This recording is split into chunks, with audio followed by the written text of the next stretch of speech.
Hi everyone, I'm going to continue this awesome series of the daily Daf Yomi. We're on Daf 75, page 75 of Masechet Bava Kamma, friends. And today we've been talking all about recently with regards to stealing. Someone could steal an animal, someone can steal an object, someone could steal many different things.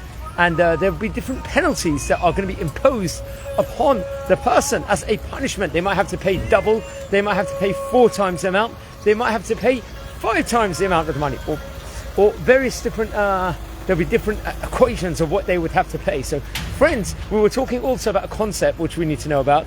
Yeush. Yeush is when the owner of the thing that has the item has been stolen from them, has actually given up hope of ever getting this item back. He's in despair. He thinks he's never going to get it back again. So, and does this item now revert to the thief? Is it his now or not? So we've talked about the different punishments someone would get naturally. 2, 4 or 5, with respectively 4 and 5 will be within regards to a sheep and ox respectively. But friends, in today's stuff, what if we need to learn a terminology, something called Hektish. What is Hektish, friends? It's when someone consecrates maybe an animal to the Bet Hamikdash, maybe an item, or it might be, he might declare it Hektish to the temple, to the Bet Hamikdash respectively. Naturally, we know there were 2 temples that stood, the first and second Bet Hamikdash, at different times a few thousand years ago. However, if someone's designated something as Hektish towards the Bet Hamikdash, and then someone steals it over here, so will the person have this punishment of having to pay 2, 4 or 5? Let's say he's got an animal he's declared as Hektish towards the Bet HaMikdash, a specific animal, and someone steals it, and the person might shecht it, might kill it for one reason or another.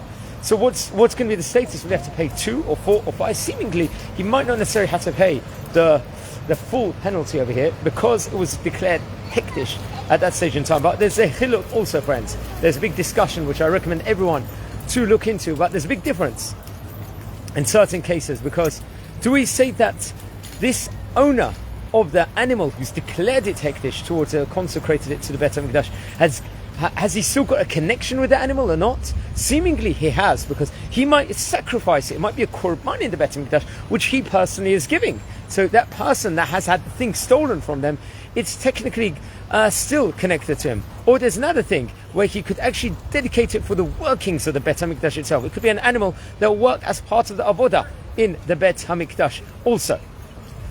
So that is a very important thing to know. And there's chilukim within regards to this.